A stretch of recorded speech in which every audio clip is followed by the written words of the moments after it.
കയ്യിലുള്ള സഞ്ചി നിറയെ ഇബാദത്ത് നമ്മളെല്ലാം ചെയ്തിട്ടുണ്ട്.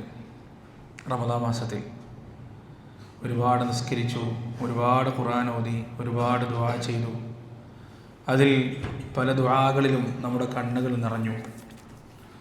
ഒരുപാട് അദ്കാറുകൾ ചൊല്ലി, ഒരുപാട് കഴിയുന്നത് പോലെ സദഖകൾ കൊടുത്തു, ഒക്കെ ചെയ്തു. നമ്മുടെ കയ്യിലുള്ള യാത്രാ സഞ്ചി ഫുള്ളാണ്, നിറഞ്ഞിട്ടുണ്ട്.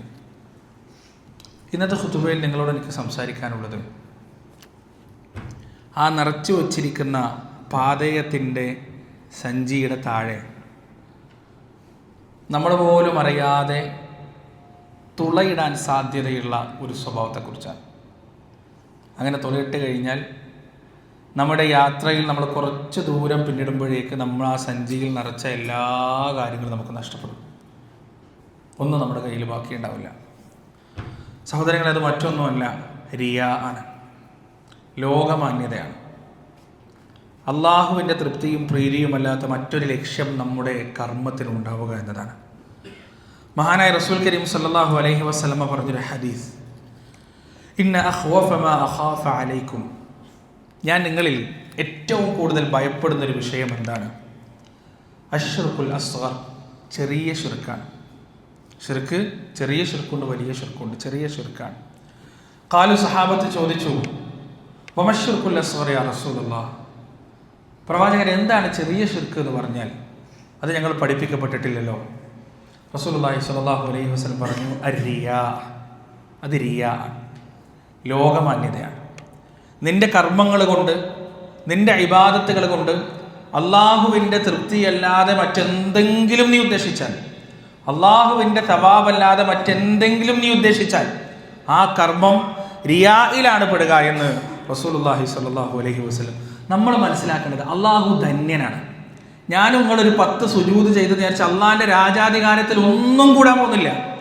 ഇനി നമ്മൾ ആരും ഒന്നും ചെയ്തിട്ടില്ല, ഒരു സുജൂദും ചെയ്തിട്ടില്ല, ഒരു റുക്കുവും ചെയ്തിട്ടില്ല, ഒന്നും ചെയ്തിട്ടില്ല, തനിച്ച തോന്നിവാസികളായി നടന്നാലും അള്ളാഹിൻ്റെ രാജാധികാരത്തിൽ ഒന്നും കുറയാനും പോകുന്നില്ല. അള്ളാഹ്ക്ക് നമ്മളെ ആവശ്യമില്ല. ശരിക്കും മനസ്സിലാക്കുക, അള്ളാഹുവിന് നമ്മുടെ ആവശ്യമില്ല. യാ അയ്യുഹന്നാസ് അൻതുമുൽ ഫുഖറാഉ ഇലല്ലാഹ് വല്ലാഹു ഹുവൽ ഗനിയുൽ ഹമീദ്. അല്ലയോ ജനങ്ങളെ, നിങ്ങൾ അള്ളാഹുവിലേക്ക് ദരിദ്രരാണ്. നിങ്ങളാണ് ദരിദ്രർ, നിങ്ങളാണ് ആവശ്യക്കാർ. അള്ളാഹ് നിങ്ങളെ കൊണ്ട് ഒരു ആവശ്യമില്ല. നിങ്ങളുടെ ഇബാദത്ത് കൊണ്ടോ, നിങ്ങളുടെ താഅത്ത് കൊണ്ടോ, നിങ്ങളുടെ തഖ്വ കൊണ്ടോ, നിങ്ങളുടെ ഖുശൂഅ് കൊണ്ടോ, നിങ്ങളുടെ ഇഖ്ലാസ് കൊണ്ടോ അള്ളാഹുവിൻ്റെ രാജാധികാരത്തിൽ യാതൊന്നും അധികരിക്കാൻ പോകുന്നില്ല. നിങ്ങളുടെ മാസിയത്ത് കൊണ്ടോ, നിങ്ങളുടെ ഫസാദ് കൊണ്ടോ, നിങ്ങളുടെ ഫിത്നകൾ കൊണ്ടോ, നിങ്ങളുടെ അനുസരണക്കേട് കൊണ്ടോ അള്ളാഹുവിൻ്റെ രാജാധികാരത്തിൽ യാതൊന്നും കുറയാൻ പോകുന്നില്ല. അതുകൊണ്ട് അള്ളാഹു നമ്മുടെ ഒരു കർമ്മം സ്വീകരിക്കണമെങ്കിൽ റസൂലുള്ളാഹി സ്വല്ലല്ലാഹു അലൈഹി വസല്ലം നമുക്ക് പറയുകയാണ്, യഖൂലുല്ലാഹു തആല, അള്ളാഹു പറയാൻ അന അഗ്ന ശുറകാഉ അനി ശിർക്ക്, ഞാൻ ധന്യനാണ്. അള്ളാഹു പറയാണ്, അഹങ്കാരത്തോടെ അള്ളാഹു പറയാണ്, അഭിമാനത്തോടെ. അഹങ്കരിക്കാൻ അവകാശമുള്ള ഒരേ ഒരു ശക്തി അള്ളാഹു മാത്രമാണ്. അഹങ്കാരം അള്ളാഹിന്റെ വസ്ത്രമാണ്. അള്ളാഹുവിനെ അഹങ്കരിക്കാം, അള്ളാഹുവിനെ അഹങ്കരിക്കുന്നതിന് യാതൊരു കുഴപ്പമില്ല. അഭിമാനത്തോടെ അള്ളാഹു പറയാണ്, അന അഗ്ന ശുറകാഉ അനി ശിർക്ക്, ഞാൻ നിങ്ങൾ ഈ കാണിക്കുന്ന ശുറക്കാകളിൽ നിന്ന്, പങ്കാളികളിൽ നിന്നെല്ലാം ധന്യനാണ്. മൻ അമില അമലൻ അശ്റക ഫീഹി മഇ ഗൈരി തറക്തുഹു വശിർകു, ആരെങ്കിലും ഒരു കർമ്മം ചെയ്യുന്നു, ആ കർമ്മത്തിൽ എൻ്റെ പ്രീതിയും തൃപ്തിയും അവൻ ആഗ്രഹമുണ്ട്, കൂട്ടത്തിൽ ആളുകൾ കാണണമെങ്കിലും ഒന്ന് കണ്ടോട്ടെ എന്നൊരു ചിന്ത അവൻ്റെ മനസ്സിലുണ്ടായാൽ തറക്തുഹു വശിർകു, എനിക്ക് അവനെയും വേണ്ട, അവൻ്റെ ശിർക്കിനെയും വേണ്ട, അവൻ്റെ കർമ്മത്തെയും വേണ്ട. 100% മുഖ്ലിസായ ഇബാദത്ത് മാത്രമേ അള്ളാഹ്ക്ക് വേണ്ടുള്ളൂ. നമ്മൾ നിസ്കരിക്കുന്ന സമയത്ത് അള്ളാഹുവിൻ്റെ തൃപ്തിയും പ്രീതിയല്ലാത്ത മറ്റൊന്ന്, എൻ്റെ നിസ്കാരം ഒന്ന് 2 ആൾ കണ്ടോട്ടെ, ഞാൻ എത്ര നേരം നിസ്കരിക്കുന്നുണ്ടെന്ന് 4 ആൾ അറിഞ്ഞോട്ടെ, ഞാൻ എത്ര നേരം ഖുർആൻ ഓതുന്നുണ്ടെന്ന് 4 ആൾ അറിഞ്ഞോട്ടെ. അള്ളാഹ് പറയുന്നെന്താ? എനിക്കാ നിസ്കാരം വേണ്ട, എനിക്കാ ഖുർആൻ ഓത്ത് വേണ്ട, എനിക്ക് ആ അദ്കാർ വേണ്ട, നീ ആർക്കാണോ ഉദ്ദേശിച്ച് ഓനത് എടുത്തോട്ടെ. ഞാൻ അള്ളാഹ് ഇവിടെ ഇബാദത്തൊന്നും കിട്ടാതെ ഇടങ്ങറായി നിൽക്കല്ലോ, ആകെ മുട്ടി നിൽക്കല്ലോ. അള്ളാഹുവിന് പൂർണ്ണമായും ഇഖ്ലാസോടെ നൽകുന്നത് മാത്രമേ പ്രിയപ്പെട്ടവരെ അള്ളാഹു സുബ്ഹാനഹു വ തആലക്ക് വേണ്ടുള്ളൂ. അതുകൊണ്ട് ഇബാദത്തിൽ എന്തെങ്കിലും ചെറിയ രീതിയിൽ ഒരു കലർപ്പുണ്ടെങ്കിൽ, ഏത് കലർപ്പ്? നമ്മുടെ സ്വാഭാവികമായ മാനുഷികമായ അബദ്ധങ്ങളല്ല ഈ പറയുന്നത്. അള്ളാഹുവിൻ്റെ തൃപ്തിക്ക് പുറമെ മറ്റെന്തെങ്കിലും നമ്മൾ ആഗ്രഹിക്കുന്നുണ്ടെങ്കിൽ അള്ളാഹു നമ്മുടെ മുഖത്തേക്ക് ഒലിച്ചെറിയും ആ ഇബാദത്ത്. അള്ളാഹുവിന് ആ ഇബാദത്ത് വേണ്ട പ്രിയപ്പെട്ടവരെ, ശരിക്കും ശ്രദ്ധിക്കണം.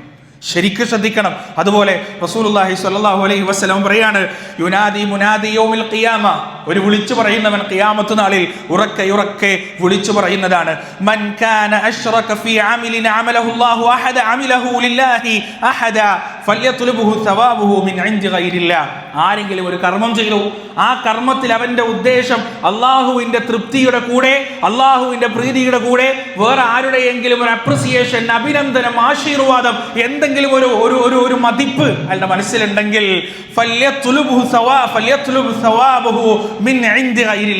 അള്ളാഹു അല്ലാത്തവരുടെ അവന്റെ സവാബ് അന്വേഷിക്കട്ടെ. നീ ആർക്ക് വേണ്ടിയാ ചെയ്തത്? പള്ളി കമ്മിറ്റിക്ക് വേണ്ടിയാ? പള്ളി കമ്മിറ്റിയോട് സവാബ് വാങ്ങിക്കുക, അതിന്റെ കൂലി വാങ്ങിച്ചോ. നീ ആർക്ക് വേണ്ടിയാ ചെയ്തത്? നാട്ടിലെ പ്രമാണിക്ക് വേണ്ടിയാണോ? ആ പ്രമാണിയുടെ അടുത്ത് പോയി നീ കൂലി വാങ്ങിച്ചോ. നീ ആർക്ക് വേണ്ടിയാ ചെയ്തത്? ഉപ്പാക്ക് വേണ്ടി, ഉമ്മാക്ക് വേണ്ടി, സമൂഹത്തിന് വേണ്ടി, സമുദായത്തിന് വേണ്ടി, ഭാര്യയ്ക്ക് വേണ്ടി, മക്കൾക്ക് വേണ്ടി, സംഘടനയ്ക്ക് വേണ്ടി, എനിക്ക് വേണ്ടത് ആർക്ക് വേണ്ടിയാണോ നീ അത് ചെയ്തത്? അവരോട് പോയിട്ട് നീ ഈ പ്രതിഫലം വാങ്ങിച്ചോ എന്ന് അല്ലാഹു സുബ്ഹാനഹു വ തആല നാളെ അന്ത്യനാളിൽ പറയുമെന്നാണ്. കാത്തുരക്ഷിക്കട്ടെ പ്രിയപ്പെട്ടവരെ. റസൂലുള്ളാഹി സ്വല്ലല്ലാഹു അലൈഹി വസല്ലം പറയുന്നു, ഇന്ന അവ്വല നാസി യുഖ്ദാ യൗമൽ ഖിയാമത്തി അലൈഹി, ഖിയാമത്ത് നാളിൽ ഏറ്റവും ആദ്യം വിധി നിർണയിക്കപ്പെടുന്ന 3 മനുഷ്യന്മാരുണ്ട്. ആ 3 മനുഷ്യന്മാരിൽ ഒന്നാമത്തെയാൾ റജുലുൻ ഇസ്തിഷ്ഹിദ്, ഒന്നാമതായി അള്ളാഹുവിന്റെ മാർഗത്തിൽ ഷഹീദായ ഒരു മനുഷ്യനാണ്. ആ ഷഹീദായ ഒരു മനുഷ്യൻ എങ്ങനെയാണോ അയാൾ കൊല്ലപ്പെട്ടത് അതേപോലെ എഴുന്നേറ്റ് വരുമെന്നാണ്. ശരീരം മുഴുവൻ വ്രണങ്ങളായി, കൈയും കാലും ഒറ്റ രീതിയിൽ അള്ളാഹുവിന്റെ മുന്നിലേക്ക് വരുമ്പോൾ അള്ളാഹു ചോദിക്കും, എന്തിനാണ് നീ ഇങ്ങനെ ചെയ്തത്? എന്തിനാണ് ഇത്രയുമേറെ ത്യാഗം സഹിച്ചത്? അയാൾ പറയും, അള്ളാഹുവേ, ഞാൻ നിന്റെ തൃപ്തിക്ക് വേണ്ടിയാണ്, പ്രീതിക്ക് വേണ്ടിയാണ്. അള്ളാഹു തിരിച്ചു പറയും, കളവ് പറഞ്ഞു, നീ കളവ് പറഞ്ഞു. പക്ഷെ നീ ചെയ്തത് എന്തിനു വേണ്ടിയാണ്? എന്തിനു വേണ്ടിയാണെന്നറിയോ? പറയപ്പെടാൻ വേണ്ടിയിട്ടാണ്. എന്ത്? നീ വളരെ ധൈര്യശാലിയാണ്, നീ ധീരനാണ് എന്ന് പറയുന്നതിന് വേണ്ടിയിട്ടാണ്, എന്ത് മാത്രമാണ് നീ ചെയ്തത്? നീ കളവ് പറഞ്ഞത് പറഞ്ഞ് ആ മനുഷ്യനെ നരകത്തിലേക്ക് വലിച്ചെറിയുമെന്ന് റസൂലുള്ളാഹി സ്വല്ലല്ലാഹു അലൈഹി വസല്ലം. രണ്ടാമതൊരു ആലിമു വരും. ആ ആലിമും ഇതുപോലെ ചോദിക്കപ്പെടും. ആലിമും പറയും, അല്ലാഹുവേ, ഞാൻ പഠിച്ചത്, ഞാൻ പറഞ്ഞത്, ഞാൻ പ്രസംഗിച്ചത്, ഞാൻ പ്രഭാഷണം നടത്തിയത്, ഞാൻ ഈ ജനങ്ങൾക്കെല്ലാം പറഞ്ഞു കൊടുത്തത് നിന്റെ തൃപ്തിക്ക് വേണ്ടിയാണ് റബ്ബേ. അല്ലാഹു പറയും, നീയും കളവ് പറഞ്ഞു. പക്ഷേ നീ ഇതൊക്കെ ചെയ്തത് എന്തിനു വേണ്ടിയാണ്? നിന്നെ കുറിച്ച് അൽ ആലിം, നീ പണ്ഡിതനാണ്, നിനക്ക് വലിയ വിവരമുണ്ട്, നിനക്ക് വലിയ വിദ്യാഭ്യാസമുണ്ട്, നിനക്ക് നല്ല വാചാലതയുണ്ട്, നിന്റെ പ്രസംഗങ്ങളും പ്രഭാഷണങ്ങളൊക്കെ കേട്ടിട്ട് ആളുകൾ നിന്നെ കുറിച്ച് അഭിനന്ദിക്കുന്നതിന് വേണ്ടിയാണ് എന്ന് പറഞ്ഞ് ആ മനുഷ്യനെ നരകത്തിലേക്ക് വലിച്ചെറിയുമെന്ന് റസൂലുള്ളാഹി സ്വല്ലല്ലാഹു അലൈഹി വസല്ലം. മൂന്നാമതായി റജുലുൻ തസദ്ദഖ്, ധാരാളമായി ദാനം കൊടുക്കുന്ന ഒരു മനുഷ്യൻ, കൈയടച്ച് ദാനം കൊടുക്കുന്ന ഒരു മനുഷ്യൻ. ആ മനുഷ്യൻ അള്ളാന്റെ മുന്നിൽ വരും. അള്ളാഹു ചോദിക്കും, എന്തിനാണ് നീ ഇതൊക്കെ ചെയ്തത്? അയാളും പറയും, അള്ളാഹു നിന്റെ തൃപ്തിക്ക് വേണ്ടിയിട്ടാണ്. അള്ളാഹു സുബ്ഹാനഹു വ തആല മറുപടി പറയും, നീയും കളവ് പറഞ്ഞു. നീ ഇത് ചെയ്തത് എന്തിനു വേണ്ടിയാണെന്നറിയോ? ജനങ്ങൾ പറയുന്നതിന് വേണ്ടിയാണ്. നീ ജവാദാണ്, നീ വളരെ പ്രതാപിയാണ്, നീ അങ്ങേയറ്റം കൈയടച്ചു കൊടുക്കുന്നവനാണ്, ദാനധർമ്മിയാണ്, ദാനശീലനാണ് എന്നൊക്കെ പറയുന്നതിന് വേണ്ടിയാണ്. അതൊക്കെ പറയപ്പെട്ടിട്ടുണ്ട്. യുദ്ധത്തിൽ പോരാടി മരിച്ച ഒരുത്തനെ കുറിച്ച്, നിന്നെ കുറിച്ച് ധീരനാണെന്ന് ആളുകൾ പറഞ്ഞിട്ടുണ്ട്. നിന്റെ പ്രവർത്തനത്തിന്റെ പ്രതിഫലം നിനക്ക് കിട്ടി. ഇനി നീ വലിയ ആലിമാണ്, നീ വലിയ പണ്ഡിതനാണ്, ജനങ്ങൾ പറഞ്ഞു കഴിഞ്ഞു, ഇനി നിനക്കൊന്നുമില്ല. നീ വലിയ ധനാഢ്യനാണ്, വലിയ ദാനശീലനാണ്, ജനങ്ങളത് പറഞ്ഞു അറിഞ്ഞു കഴിഞ്ഞു, ഇനി നിനക്കൊന്നുമില്ല. ഫഖദ് ഖീൽ, പിന്നെ നരകം മാത്രമാണ്. അള്ളാഹു കാത്തു രക്ഷിക്കട്ടെ പ്രിയപ്പെട്ടവർ. എത്ര വില കുറഞ്ഞ സംഗതിയാണെന്നറിയോ ജനങ്ങളുടെ തൃപ്തിയും പ്രീതി എന്ന് പറഞ്ഞാൽ? ഒരു വിലയുമില്ലാത്ത സംഗതി, അബദ്ധമാണ്. മരുഭൂമിയിൽ കാണുന്ന മരീചികയേക്കാൾ വില കുറഞ്ഞതാണ് ജനങ്ങളുടെ തൃപ്തിക്ക് പിന്നാലെ ഓടുക എന്ന് പറഞ്ഞാൽ. ഒരാൾ ജനങ്ങളെ കാണിക്കാൻ വേണ്ടിയിട്ട് കുറേ നേരം നിസ്കരിക്കുക, കുറേ സദഖ ചെയ്യുക. ജനങ്ങൾ എന്താ പറയുക? ആളുകൾക്ക് അത് കണ്ടിട്ട് സന്തോഷമാണോ ചെയ്യുക? മറ്റുള്ളവരുടെ ഉയർച്ചയിൽ സന്തോഷിക്കുന്ന, മറ്റുള്ളവരുടെ നന്മയിൽ സന്തോഷിക്കുന്ന എത്ര ആളുകളുടെ നമ്മുടെ കൂട്ടത്തിൽ പ്രിയപ്പെട്ടവർ. ആളുകൾ എന്താ പറയുക? ഓന്റെ പാസ്റ്റ് എന്താന്ന് നമുക്കറിയില്ല, ഓനിപ്പോൾ കുറേ നിസ്കരിക്കുന്നത്, എത്ര നിസ്കരിച്ചിട്ട് എന്താ കാര്യം? ഓന്റെ സ്വഭാവം നമുക്കറിയില്ലേ, ഓന്റെ തറവാട് നമുക്കറിയില്ലേ, ഓന്റെ കുടുംബം നമുക്കറിയില്ലേ, ഇനി എത്ര നിസ്കരിച്ചിട്ട് എന്താ കാര്യം എന്നാ മനുഷ്യന്മാർ പറയാ. ആളുകളെ കാണിക്കാൻ വേണ്ടി ദാനം ചെയ്യുന്ന ഒരു മനുഷ്യൻ, ആ മനുഷ്യന്റെ ദാനത്തെക്കുറിച്ച് ആളുകൾ എന്താ പറയാ? ഓൻ എത്ര കൊടുത്തിട്ട് എന്ത് കാര്യം? ഓന്റെ സ്വഭാവം നന്നാക്കണ്ടേ? മോത്ത് നോക്കിയാൽ ചിരിക്കാത്ത മനുഷ്യൻ, മറ്റുള്ളവരോട് മിണ്ടാത്ത മനുഷ്യൻ, അഹങ്കാരി, ധിക്കാരി, തോന്നിവാസി, ആളുകൾ ഇതാണ് പറയാ. നമ്മളെ കുറിച്ച് നല്ലത് പറയാൻ ആളുകൾക്ക് ഇഷ്ടമല്ല. അപ്പൊ എത്ര വലിയ നഷ്ടമാണ്. അള്ളാഹുവിന്റെ തൃപ്തിക്കും പ്രീതിക്കും പുറമെ ജനങ്ങളുടെ തൃപ്തിയും പ്രീതിയും നോക്കിക്കൊണ്ട് സൽക്കർമ്മങ്ങൾ ചെയ്യുന്ന ഒരു മനുഷ്യനെ സംബന്ധിച്ചിടത്തോളം അയാൾ എത്ര വലിയ നഷ്ടക്കാരനാണ് പ്രിയപ്പെട്ടവരെ. റസൂലുള്ളാഹി സ്വല്ലല്ലാഹു അലൈഹി വസല്ലം നമുക്ക് മുന്നറിയിപ്പ് നൽകിയ ഒരു വിഷയം കൂടിയാണത്. അല്ലാഹുവിന്റെ പ്രവാചകൻ സ്വല്ലല്ലാഹു അലൈഹി വസല്ലം പറയുന്നു, അശ്ശിർകു ഫീകും അഖ്ഫാ മിൻ ദബീബിൻ നംൽ. ഉറുമ്പിഴഞ്ഞു വരുന്നതിനേക്കാൾ പതുക്കെ. ഉറുമ്പ് ഇപ്പൊ നമ്മൾ ഈ പള്ളി ഹാളിൽ നമ്മളിങ്ങനെ ഇരിക്കുന്ന സമയത്ത് ആ വാതിലിന്റെ വിടവിലൂടെ ഒരു ഉറുമ്പ് ഇഴഞ്ഞു വന്നാൽ ആർക്കെങ്കിലും മനസ്സിലാവോ? ഇല്ല. അതേപോലെയാണ് നമ്മുടെ കർമ്മങ്ങൾക്കിടയിലേക്ക് ശിർക്ക് കടന്നു വരിക, നമ്മുടെ കർമ്മങ്ങൾക്കിടയിലേക്ക് റിയാ കടന്നു വരിക. അള്ളാഹു കാത്തുരക്ഷിക്കട്ടെ പ്രിയപ്പെട്ടവരെ. അത്രത്തോളം ഗോപ്യമായിട്ടാണ്, അത്രത്തോളം രഹസ്യമായിട്ടാണ്. വേറൊന്ന് അള്ളാഹു പറയുന്നുണ്ട്. പ്രവാചകൻ സ്വല്ലല്ലാഹു അലൈഹി വസല്ലം പറയുന്നു, മൻ സമ്മഅ സമ്മഅ അല്ലാഹു ബി വമൻ യുറാഇ യുറാഇ അല്ലാഹു ബി. ആർക്കാണോ കേൾക്കപ്പെടണമെന്ന് ആഗ്രഹമുള്ളത് അവൻ അല്ലാഹു കേൾപ്പിക്കും. ആർക്കാണോ കാണപ്പെടണമെന്ന് ആഗ്രഹമുള്ളത് അവൻ അല്ലാഹു കാണിക്കും. ഒരാൾ കുറേ സൽക്കർമ്മങ്ങൾ ചെയ്യുന്നത് നല്ല സംഭവമാണ് എന്ന് ആളുകൾ പറയാനാണെങ്കിൽ ആളുകളെ കൊണ്ട് അത് പറയിപ്പിക്കും, ആളുകൾ അത് പറയും. അതോടുകൂടി അവനും അള്ളാഹും തമ്മിലുള്ള എല്ലാ ബന്ധവും അവസാനിക്കും, പടച്ചോനും തമ്മിൽ എല്ലാ കണക്ഷനും അവസാനിക്കും, അള്ളാഹു അവനും തമ്മിലുള്ള എല്ലാ ബോണ്ടും അവസാനിക്കും. പടച്ചോൻ അവനോട്, അള്ളാഹുവിനവനോട് ഒരു ബാധ്യതയുമില്ല. പ്രിയപ്പെട്ടവരെ, മുൻഗാമികളായ മനുഷ്യർ, സ്വഹാബത്ത്, അല്ലാഹു റസൂൽ സല്ലല്ലാഹു അലൈഹി വസല്ലമയുടെ സ്വഹാബത്ത് അലി ഇബ്നു അബീ താലിബ് റളിയല്ലാഹു അൻഹുവിന്റെ മയ്യിത്ത് കുളിപ്പിക്കുമ്പോൾ അദ്ദേഹത്തിന്റെ ചുമലിൽ ഒരു പാട്, അതായത് ഈ ചുവട്ട് തൊഴിലാളികളൊക്കെ കാലങ്ങളോളം ചുവടെടുത്ത് ഒരുപാട് അധ്വാനിച്ച് കഴിയുമ്പോൾ അവരുടെ ചുമലിലൊരു പാടുണ്ടാവൂലേ, അതേപോലെ ഒരു പാട്. ആർക്കും മനസ്സിലായിട്ടില്ല എന്താണ്, അദ്ദേഹത്തിന്റെ മക്കൾക്കും അറിയില്ല അതെന്താണെന്ന്, ആർക്കും അറിയില്ല. പക്ഷേ അതെന്താണ് എന്ന് ദിവസങ്ങൾക്കുള്ളിൽ അറിയാൻ സാധിച്ചു. അലി ഇബ്നു അബീ താലിബ് റളിയല്ലാഹു അൻഹുവിന്റെ ഭരണത്തിന് ശേഷം പിന്നീട് ഭരണമേറ്റെടുത്ത സ്വഹാബികളിലേക്ക് ഒരുപാട് മനുഷ്യന്മാർ വരാൻ തുടങ്ങി. പട്ടിണി പറഞ്ഞിട്ട്, പരിവട്ടം പറഞ്ഞിട്ട്, പ്രയാസം പറഞ്ഞിട്ട്. അപ്പോൾ അവരോട് ഇതുവരെ എവിടെയായിരുന്നു ചോദിച്ചു. അപ്പോൾ അവർ പറഞ്ഞു, എല്ലാ രാത്രിയിലും ഞങ്ങളുടെ വാതിൽക്കൽ ധാന്യങ്ങൾ എത്തിയിരുന്നു, ഞങ്ങളുടെ വീടിന്റെ പുറത്ത് ഞങ്ങൾക്ക് കഴിക്കാനുള്ള ഭക്ഷണത്തിന്റെ ഭാണ്ഡക്കെട്ടുകൾ എല്ലാ രാത്രികളിലും എത്തിയിരുന്നു. മഹാനായ അലി ഇബ്നു അബീ താലിബ് റളിയല്ലാഹു അൻഹു മരണപ്പെട്ടതിന് ശേഷം ഞങ്ങളുടെ വീടിന്റെ വാതിൽക്കൽ അത് വന്നിട്ടില്ല. അപ്പോഴാണ് ആളുകൾക്ക് മനസ്സിലായത് ആ മനുഷ്യന്റെ തോളത്തുണ്ടായിരുന്ന അടയാളം എന്തിൻ്റെതായിരുന്നു എന്ന്. രാത്രിയിൽ ആരും അറിയാതെ പ്രിയപ്പെട്ടവരെ, സ്വന്തം തോളത്ത്, ഒരു രാജ്യത്തിന്റെ ഭരണാധികാരിയായി ഭരണമേറ്റെടുത്തിട്ടും സ്വന്തം തോളത്ത് ആ അരിയും ചാക്കും ധാന്യങ്ങളും ഗോതമ്പും ചുമന്നിട്ട് ആ മനുഷ്യൻ രാത്രിയിൽ നടക്കാൻ, സ്വന്തം ഭാര്യ പോലും അറിയാതെ, സ്വന്തം മക്കൾ പോലും അറിയാതെ, ഉറ്റമിത്രങ്ങളും ആത്മമിത്രങ്ങളും അറിയാതെ അലി ഇബ്നു അബീ താലിബ് റളിയല്ലാഹു അൻഹു രാത്രിയിൽ നടക്കാൻ, എന്നിട്ട് ആവശ്യക്കാരായ ആളുകളുടെ വീടിന്റെ പുറത്ത് അവര് പോലും അറിയാതെ വെച്ചിട്ട് പോവാൻ. അവരത് കാലങ്ങളോളം അനുഭവിച്ചു. അലി ഇബ്നു അബീ താലിബ് റളിയല്ലാഹു അൻഹു അതിന്റെ അടയാളം ബാക്കിയാക്കി അള്ളാഹുവിനെ സാക്ഷിയാക്കിക്കൊണ്ട് യാത്രയായി. പ്രിയപ്പെട്ടവരെ, നിങ്ങൾ ആലോചിച്ച് നോക്ക്. മഹാനായ അബൂബക്കർ സിദ്ദീഖ് റളിയല്ലാഹു അൻഹു രാജ്യം ഭരിക്കുന്ന സമയത്ത് സുബ്ഹ് നമസ്കാരത്തിന് ശേഷം പതിവിൽ വിപരീതമായി അദ്ദേഹം കുറച്ച് ദിവസങ്ങളായി പെട്ടെന്ന് എഴുന്നേറ്റ് പോകുന്നതായി കണ്ടു. സുബ്ഹ് നമസ്കാരത്തിന് ശേഷം, മറ്റു വഖത്തിന് ശേഷമല്ല, സുബ്ഹ് നമസ്കാരത്തിന് ശേഷം. വെളിച്ചം വരുന്നതിന്റെ മുന്നേ, സൂര്യൻ ഉദിക്കുന്നതിന്റെ മുന്നേ ആ ഇരുട്ടിൽ ആരും കാണാതെ അബൂബക്കർ സിദ്ദീഖ് പോകാൻ തുടങ്ങി. ഉമർ റളിയല്ലാഹു അൻഹു അത് കണ്ടുപിടിച്ചു. അദ്ദേഹം അബൂബക്കർ സിദ്ദീഖിന്റെ പിന്നാലെ പോയി. അദ്ദേഹം ആ അബൂബക്കർ സിദ്ദീഖ് റളിയല്ലാഹു അൻഹു പോകുന്ന ഒരു വീട്ടിലേക്കാണ് അദ്ദേഹം പോകുന്നത് എന്ന് കണ്ടെത്തി. ദിവസങ്ങൾ കഴിഞ്ഞപ്പോൾ ഒരിക്കൽ അബൂബക്കർ സിദ്ദീഖ് ആ വീട്ടിലേക്ക് കയറി. തിരിച്ചിറങ്ങിയതിന് ശേഷം ഉമർ റളിയല്ലാഹു അൻഹു ആ വീട്ടിലേക്ക് കയറി. അവിടെ അദ്ദേഹത്തിന് കാണാൻ കഴിഞ്ഞത് കണ്ണ് കാണാൻ കഴിയാത്ത, പടുവൃദ്ധയായ, സ്വന്തമായി ഒന്നും ചെയ്യാൻ കഴിയാത്ത ഒരു വയസ്സായ സ്ത്രീയെയാണ്. ഉമർ റളിയല്ലാഹു അൻഹു ചോദിച്ചു, ഉമ്മ, ആരാണ് നിങ്ങളുടെ അടുത്ത് വരുന്നത്? എന്താണ് അദ്ദേഹം ഇവിടെ ചെയ്യുന്നത്? ആ ഉമ്മ പറഞ്ഞു, അദ്ദേഹം എനിക്ക് വേണ്ടി ഭക്ഷണം പാകം ചെയ്യുന്നു, എൻ്റെ മലമൂത്ര വിസർജനങ്ങൾ അദ്ദേഹം സ്വന്തം കൈകൾ കൊണ്ട് വൃത്തിയാക്കുന്നു, എനിക്ക് വേണ്ടുന്ന ഭക്ഷണം എൻ്റെ വായിലേക്ക് ഇട്ടു തരുന്നു, എന്നിട്ട് അദ്ദേഹം പോകുന്നു. അതാരാണെന്ന് എനിക്കറിയില്ല, ഞാൻ അന്ധയാണ്, അതാരാണെന്ന് എനിക്കറിയാൻ സാധിച്ചിട്ടില്ല ഇതുവരെ. ആ നാട്ടിലൊരാൾ പറഞ്ഞിട്ടില്ല, ആ നാട്ടിലൊരാളോട് പറഞ്ഞിട്ടില്ല. പാത്തും പതുങ്ങിയും പോകുന്നത് നന്മ ചെയ്യാനാണ് പ്രിയപ്പെട്ടവരെ. ആളുകൾ വ്യഭിചരിക്കാനും വേശ്യാലയങ്ങളിലേക്കും പാത്തും പതുങ്ങിയും ഇന്നിൻ്റെ കാലത്ത് പോകുന്നുണ്ടെങ്കിൽ അന്ന് അവർ പോയിരുന്നത് നന്മ ചെയ്യാൻ വേണ്ടിയിട്ടായിരുന്നു, അള്ളാഹുവിൻ്റെ പ്രീതിയും തൃപ്തിയും നേടുന്നതിന് വേണ്ടിയിട്ടായിരുന്നു പ്രിയപ്പെട്ടവർ. അത് മറ്റൊരാളെ കണ്ടിട്ട് എൻ്റെ അമലിൽ റിയാ കലയരുത് എന്ന നിർബന്ധ ബുദ്ധിയോടുകൂടിയായിരുന്നു ആ മനുഷ്യനന്ന് പോയിരുന്നത്. അബൂബക്കർ സിദ്ദീഖ് റളിയല്ലാഹുവിന്റെ കാലശേഷം ഉമർ റളിയല്ലാഹു അൻഹു ഇത് മറ്റാർക്കും അറിയിച്ചു കൊടുത്തില്ല. അബൂബക്കർ സിദ്ദീഖിനോട് പോലും പറഞ്ഞില്ല ഞാനിത് അറിഞ്ഞിട്ടുണ്ട് എന്നുള്ളത്. അബൂബക്കർ സിദ്ദീഖ് റളിയല്ലാഹു അൻഹുവിന്റെ കാലശേഷം ഉമർ റളിയല്ലാഹു അൻഹു തുടർന്നു എന്നാണ്, രഹസ്യമായിട്ട്. ഉമറിന്റെ കാലത്ത് ഇസ്ലാമിന്റെ സാമ്രാജ്യം എത്രമാത്രം വളർന്നു, എത്രായിരക്കണക്കിന് പടയാളികൾ ഇസ്ലാമിന് വേണ്ടി ഉണ്ടായി. ഏതൊക്കെ രാജ്യങ്ങളുമായി ബൈലാറ്ററൽ ട്രൈലാറ്ററൽ ടൈസ് വരെ ഉണ്ടായി. പക്ഷേ പ്രിയപ്പെട്ടവരെ, ആ സമയത്തും ആ വൃദ്ധയായ സ്ത്രീയെ പരിചരിക്കുന്നതിന്, അവരുടെ മലമൂത്ര വിസർജനങ്ങൾ സ്വന്തം കൈകൾ കൊണ്ട് വൃത്തിയാക്കുന്നതിന് ഒരു കുഴപ്പവും ഒരു പ്രശ്നവും ആ ഭരണാധികാരി കണ്ടിട്ടില്ല.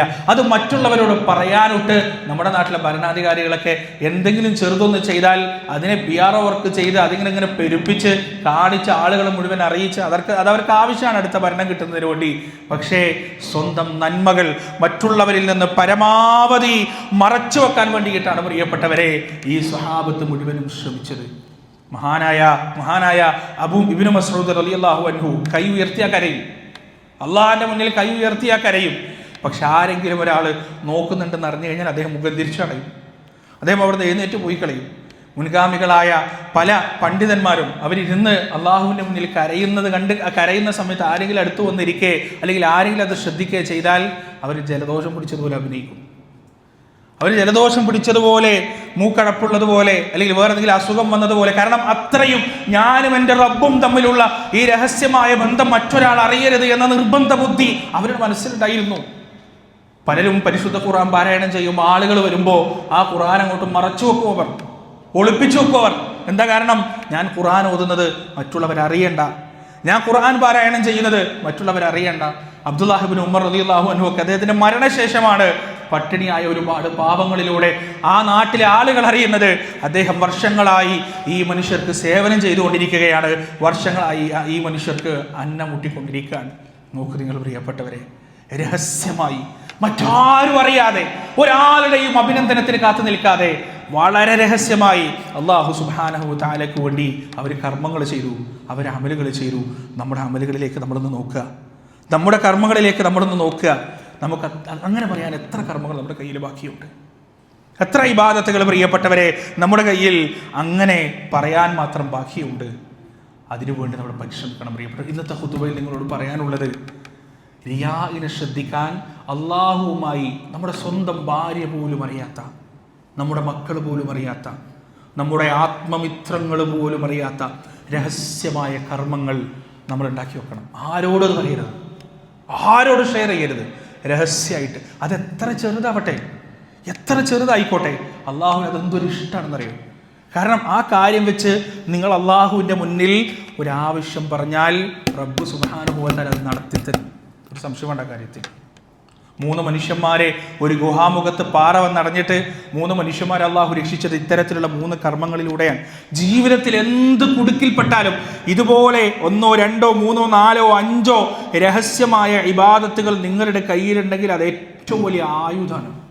രഹസ്യമായിട്ട് ചെയ്യുക, മറ്റാരും അറിയരുത്. അത് സദഖയാവട്ടെ, നിസ്കാരാവട്ടെ, ദുആയാകട്ടെ. മുൻഗാമികളായ പലരും തഹജ്ജുദ് നിസ്കരിച്ച് എങ്ങനെയാണെന്നറിയോ? തഹജ്ജുദ് നിസ്കരിക്കാൻ വേണ്ടി അവർ എഴുന്നേൽക്കുക 3-ാം യാമം തുടങ്ങിക്കഴിഞ്ഞാൽ അവർ തഹജ്ജുദിനെ എഴുന്നേൽക്കും. എന്നിട്ട് ആളുകൾ എഴുന്നേൽക്കുന്നതിൻ്റെ മുന്നേ അവർ കിടന്നുറങ്ങും. ആളുകൾ എഴുന്നേൽക്കുന്നതിന് മുന്നേ, സ്വന്തം കുടുംബം എഴുന്നേൽക്കുന്നതിന് മുന്നേ അവർ കിടന്നുറങ്ങും. സ്വന്തം കുടുംബം എഴുന്നേൽക്കുമ്പോൾ അവരെന്താണ്? ഉറങ്ങാണ്. സുബ്ഹ് നിസ്കരിക്കാൻ മാത്രമേ എഴുന്നേൽക്കുന്നുള്ളൂ. പക്ഷേ മണിക്കൂറുകളോളം അള്ളാഹിൻ്റെ മുന്നിൽ തഹജ്ജുദ് നിസ്കരിച്ച് കരഞ്ഞിട്ടാണ് ആ മനുഷ്യൻ കിടന്നുറങ്ങുന്നത് എന്നുള്ളത് അള്ളാഹ്ക്ക് മാത്രമേ അറിയുള്ളൂ. പല പണ്ഡിതന്മാരും മുൻഗാമികളും വർഷങ്ങളോളം ഈ രീതിയിൽ നിസ്കരിച്ചിട്ട് അവസാന കാലത്ത് അള്ളാഹ് കാണിച്ചു കൊടുക്കണം, പടച്ചോൻ കാണിച്ചു കൊടുക്കാൻ അത് കുടുംബത്തിന് മറ്റുള്ളവർക്ക് എന്തിനു വേണ്ടിയിട്ടാണെന്നറിയോ? അവരെ മാതൃകയാക്കുന്നതിന് വേണ്ടിയിട്ടാണ്, അവരെ പിൻപറ്റുന്നതിന് വേണ്ടിയിട്ടാണ്. അതുകൊണ്ട് എൻ്റെ പ്രിയപ്പെട്ടവരെ, കർമ്മങ്ങൾ രഹസ്യമാക്കി വെക്കുക, നമ്മുടെ അമലുകൾ രഹസ്യമാക്കി വെക്കുക.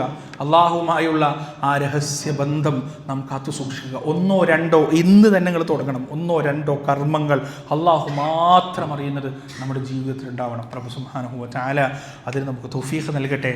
അത്തരത്തിലുള്ള കർമ്മങ്ങളാൽ ധന്യമാകുവാൻ അള്ളാഹു സുബ്ഹാനഹു വ തആല നമ്മെ അനുഗ്രഹിക്കട്ടെ. വനസ്തഗ്ഫിറുല്ലാഹ ലി വലക്കും വഅൻ ജമീഇൽ മുസ്ലിമീന അജ്മഈൻ വസ്തഗ്ഫിറൂഹു ഇന്നഹു ഹുവൽ ഗഫൂറുർ റഹീം. തുടക്കത്തിൽ ഓതി വെച്ച ആയത്ത്, യാ അയ്യുഹല്ലദീന ആമനൂ, സത്യവിശ്വാസികളെ, ലാ തുബ്തിലൂ സ്വദഖാതികും ബിൽ മന്നി വൽ അദാ, മണ്ണ് കൊണ്ടും അദാ കൊണ്ടും നിങ്ങളുടെ സ്വതക്കകളെ നിങ്ങൾ വിഫലമാക്കി കളയരുത്, വൃഥാവിലാക്കി കളയരുത്. എന്താണ് മന്നും അദയും? ശരിക്ക് പഠിക്കേണ്ട 2 വിഷയങ്ങളാണ്. നമ്മളൊരാൾക്ക് ദാനം കൊടുത്തു കഴിഞ്ഞാൽ, സ്വതക്ക കൊടുത്തു കഴിഞ്ഞാൽ അതിങ്ങനെ എടുത്തു പറഞ്ഞുകൊണ്ടേയിരിക്കാം. അല്ലെങ്കിൽ ആ മനുഷ്യൻ നമ്മളെ ആ കൊടുത്തതിന് പകരം ബഹുമാനിക്കണം എന്ന് ആഗ്രഹിക്കാം, ആ മനുഷ്യൻ നമ്മൾ ആദരിക്കണം എന്ന് ആഗ്രഹിക്കുക, നമ്മുടെ കൂടെ നിൽക്കണം, നമ്മൾ പറയുന്നതെല്ലാം അംഗീകരിക്കണമെന്ന് ആഗ്രഹിക്കുക. ഇത്തരത്തിലുള്ള സ്വഭാവങ്ങളെയാണ് പ്രിയപ്പെട്ടവരെ മന്ന് അദാ എന്ന് പറയും. റിയാഇൻ്റെ വേറൊരു ഭാഗമാണ്. ചില മനുഷ്യന്മാർ പണ്ടൊക്കെ സക്കാത്ത് കൊടുക്കുക എന്ന് പറഞ്ഞാൽ റമദാൻ മാസം വീടിൻ്റെ മുന്നിൽ വലിയ ക്യൂ ആണ്. ആ ക്യൂവിൽ നിൽക്കുന്ന ഓരോരുത്തർക്കും 25 റുപ്യ, 5 റുപ്യ, 10 റുപ്യൊക്കെ വെച്ചിട്ടാണ് കൊടുക്കുക. ആ 25 ആചാര കയ്യിൽ നിന്ന് വാങ്ങിക്കഴിഞ്ഞാൽ പിന്നെ ആചാര ദൂരെ കാണുമ്പോൾ മടക്കു തയ്ച്ചിട്ട് തൊപ്പിയൊക്കെ അയച്ച് ഇങ്ങനെ നിന്ന് ഓക്കാനിച്ച് നിന്നോണം. അല്ലെങ്കിൽ പറയും അടുത്ത കൊല്ലം സക്കാത്തിൻ്റെ സമയമാകുമ്പോൾ നീ അങ്ങോട്ട് വാന്ന് പറയും. ഇതായിരുന്നു പണ്ടത്തെ കാലത്തെ സക്കാത്തിൻ്റെ ഈ സദഖയുടെ ഒരു രീതി. ഈ സക്കാത്തിനെ കൊണ്ട് ഒരു കാര്യമില്ല എന്നാണ് അല്ലാഹു സുബ്ഹാനഹു വ തആല പറയുന്നത്. ഒന്ന്, ജനങ്ങളുടെ മുന്നിൽ നിന്യത കിട്ടും, ജനങ്ങൾ നിന്ദിക്കും.